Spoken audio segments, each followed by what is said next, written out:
Okay, maybe all six of, well, okay, I won't kid. All four of you watching this video can help me decide which color suits me better. My daughter really likes the purple, but I like the hot pink a little bit more. Yeah? Anyone want to leave a comment? Go right ahead. Yeah, but let's for a second pretend like this is some kind of serious review video, and let's just bask in the glory of this. I was going to say little car, but it's really not that little. Yes, as the caption states, this is a brand new 2024 Acura Integra Type S. And I am once more, it's really strange actually, I'm once more smitten beyond reason, beyond even my own comprehension and understanding, by a black Acura. Two things that usually don't work for me. I'm not really into black cars, although there have been a few over the last 18 months or so. And Acura has repeatedly disappointed me over the last 15 plus years, at least up until, well, the last two Acuras that I've driven. And, oh, look, it's all gibberish what's coming out of my mouth right now. It's the Type S may very well be, the Integra Type S, in fact the TLX Type S, both are easily within my top 10 cars that I've driven in the last 12 months. And this one in particular, somewhere in the top two, if I'm maybe even top three, but seriously, I mean, we all know what this is, right? This is just a rebadged FL5 Honda Civic Type R. But the thing is, I'm going to try to explain it in the following video. This car is so much more than that. If you recall, late last year, right around the same time actually, I got my hands on an FL5. I was an early adopter, if you will, and I compared it to my FK8 Civic Type R, and I walked away thinking that the FK8 is still a better driver's car, but it's nowhere near as visually sophisticated as the FL5. Essentially, the FL5 is for guys my age, while the FK8 is for, you know, a much younger crowd, not a much younger crowd. Let's just leave it that way. But this one, though also aimed at a slightly older buyer,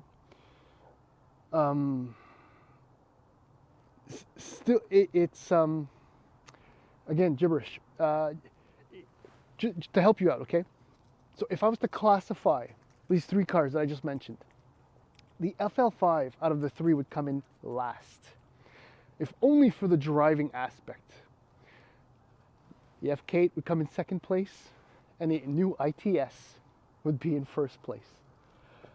The reasons are quite simple. I'll try to elaborate a little further on in the video, but this car is a combination of refinement in a sense that is somewhat lacking in the FL5, which is totally not included in the FK8 package.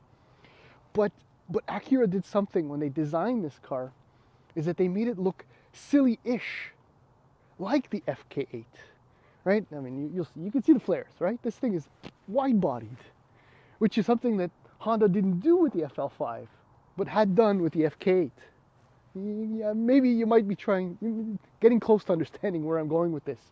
It is the perfect amalgamation or blending of the FK8 and FL5 with a dose of, now this is mind-boggling to me, but Acura visual attractiveness. I mean, things are working out better than they probably hoped over at Acura, but better than I expected ever. And that started the TLX Type S that I drove a while back. Anyhow, suffice it to say that this car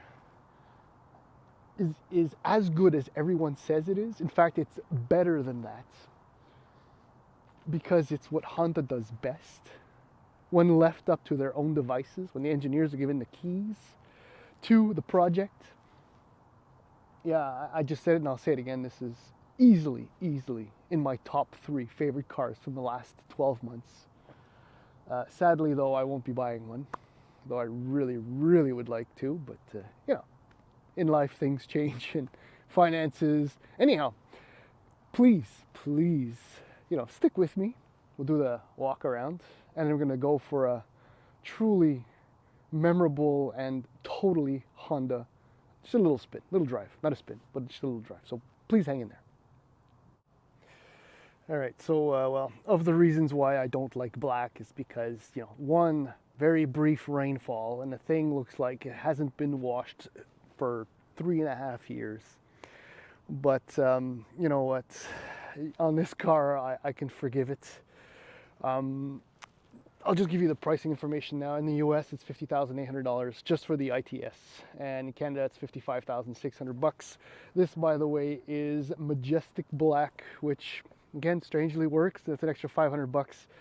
So you can do the math for the total price. It's a lot of money for an Integra, but this is so much car. I guess we're back here. As you know, the ITS, or the Integra, I should say, is a hatchback. There you have your 3 tailpipes with the exhaust and the resonators in the back, a la FL5 CTR. But this is, I mean, you can see all the aero work that's been thrown in there. It's just, it's badass subtle. There's a carbon fiber accessory package that you can get for the mirror caps and the rear spoiler. I don't know that I would do that. I don't remember the exact price, but I'm sure it's not worth it. But I don't know why I'm telling you that. It really doesn't matter. This is what matters. Look at these flares. They're glued on just like the FK8 on the doors and on the fenders. The bumpers, well, it's an integrated one piece. 19-inch wheels, those are standard. They're absolutely gorgeous, these wheels. It's just visually stunning, all kinds of details, and oh, and the front flares. It's one piece at least, which I don't know. I am totally in the shot. Low sun. This is a wide-bodied car. It is so fat and so hot. Look at that front bumper. It's so aggressive. I can't find a wrong angle with this beautiful car. Standard with this thing is a 10.2-inch digital IP, 9-inch touchscreen display, wireless Apple CarPlay, Android Auto, 16 speaker ELS audio system, suede heated seats, heated steering wheel, heads-up display.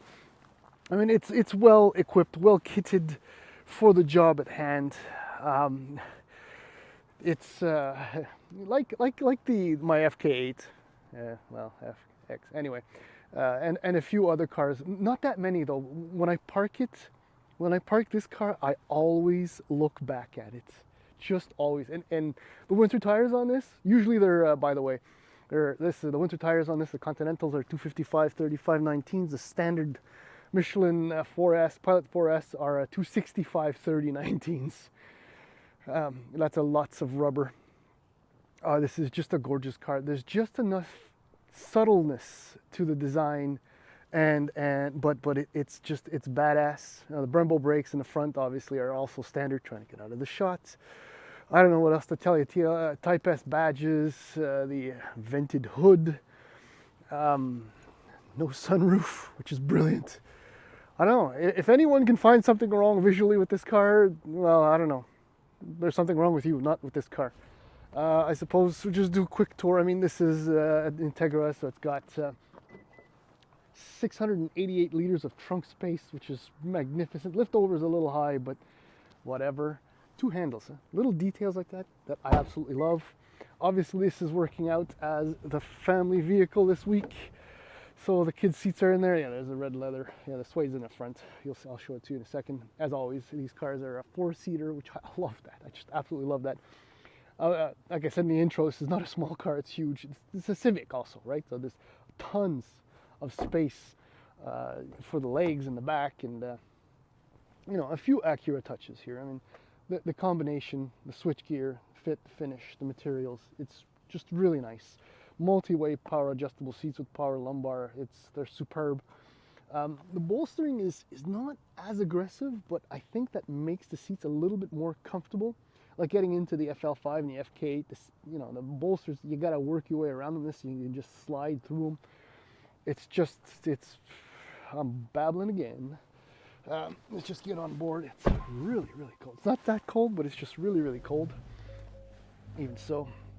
I mean, the pièce de résistance is this. There's right there. It's still one of the greatest it is the greatest non-Porsche manual transmission. Shifter, lever action, call it what you will. It almost works itself. It's brilliant. 10.2-inch display, somewhat configurable. Love these vents that Honda has been fitting to a number of its cars. And the screen, I just realized the sun is really in the way. Screen is straightforward. You got a few hard buttons, and yes, you have a volume knob. Thankfully, Honda corrected that quickly enough. So I said heated seats, heated steering wheel. Steering wheel is not flat bottomed, which is kind of funny, but then many Porsches don't have flat bottom steering wheels either. So hey, look at this. I'm comparing Acura to Porsche. This is what I want to show you. So the drive modes: Sport, Sport Plus. Sport is your default. Comfort that's it. There's no Eco, thankfully, but there is Individual, which I have customized as follows: Sport Plus, so you get the poppy engine sounds.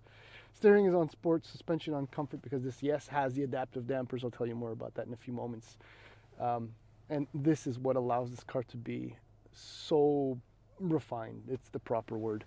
I don't know what else to add on the inside. The fit and finish, I said that already. Visibility is fantastic. Obviously, it's a 9-inch display. And you know what? I'm done talking about this car this way, so it's time for heads-up display. I think I mentioned that. Anyway, that's it. Let's go drive. E-brake. I'm going to leave it in individual because that's all that really matters. I don't know if any of you have ever had the pleasure of driving some truly driver-centric or driver-focused vehicles. You'll appreciate, I hope, what I'm trying to say about the ITS. It's the direct link, the intuitiveness of the interaction between the driver and the machine that makes this car so special. Like the FL5, it's still special, and the FK8, or an MX5 for that matter, or a 718 or a 911, maybe even an M3 with a manual gearbox. There's this connection is lost, and most people nowadays will never truly understand what it is to be part of the experience, because cars like this are dying. We know this,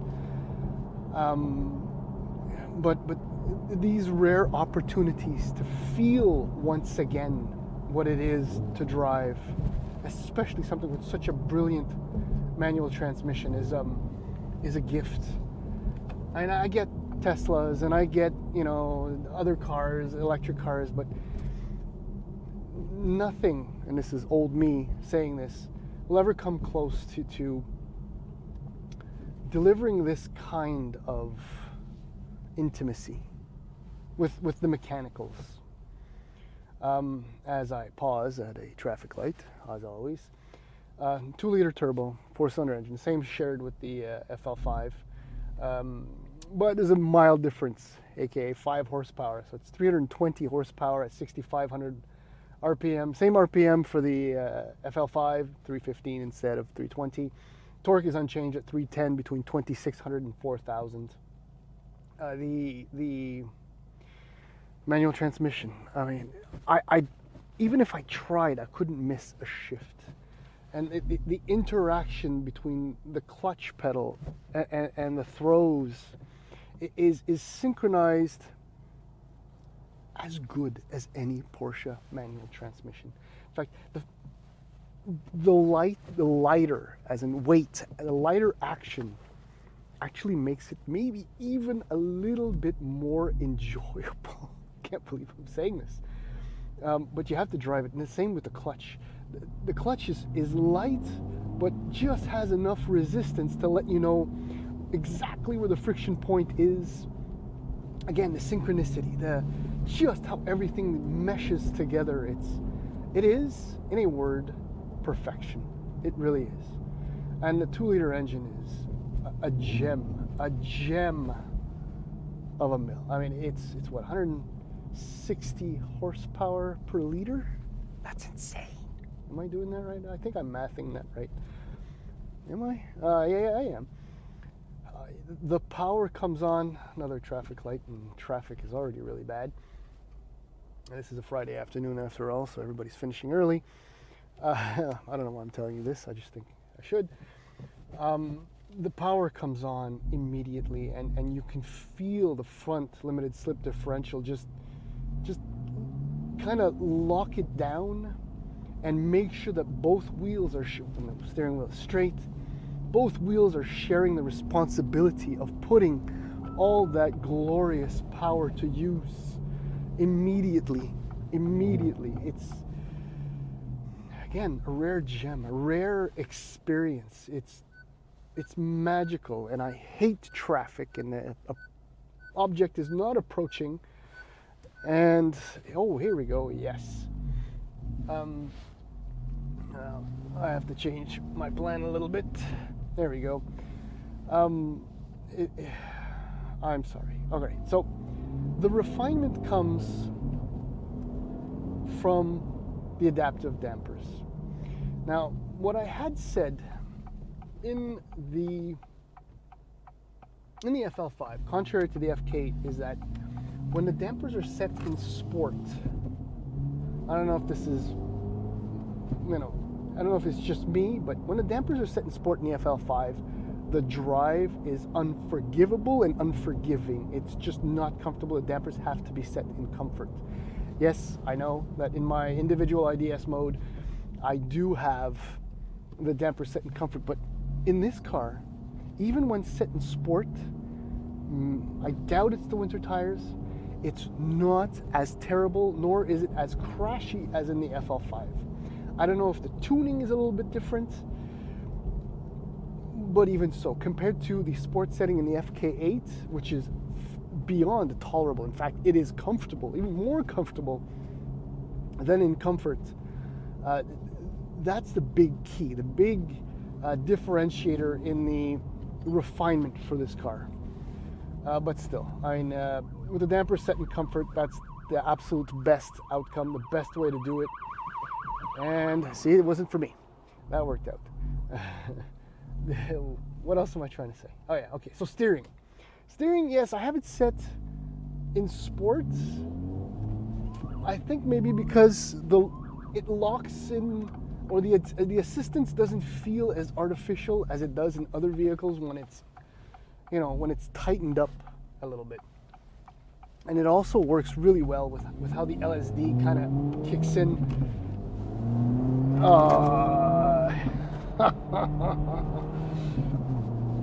There's just no way to not enjoy this car. The steering to this has the same dual axis front suspension as in the CTR, meaning that the steering and the dampening are isolated from each other. So they're doing their own thing separately as opposed to one influencing the other, which is why steering on this car is just exceptional. Pedal placement is brilliant for heel and toe. Everything about this car is just spectacular. Admittedly, and I will say this, well, no, it's pointless, I won't say it. I was just going to say that for rear passengers, even in comfort, that when the dampers are in comfort, it's not entirely comfortable, but you know what? Screw them. Up front, it's amazing. This is another absolute home run, hole-in-one touchdown from Honda and Acura when it comes to building a small performance car. Oh man, if Honda could do this, if every automaker had a car like this, oh jeez, it would be boring actually, because everybody would. So never mind what I just said. Look, in this segment, S3, Golf R, I mean, if I look down a little bit, Elantra N, and a handful of others, and I think this is my favorite one. It's just my favorite one for the box, the transmission, the engine, the handling, just everything about this car is just, it's a religious experience. Anyway, I've not said anything useless. I mean useful. Yes, it's all useless. And I'm done. Thank you.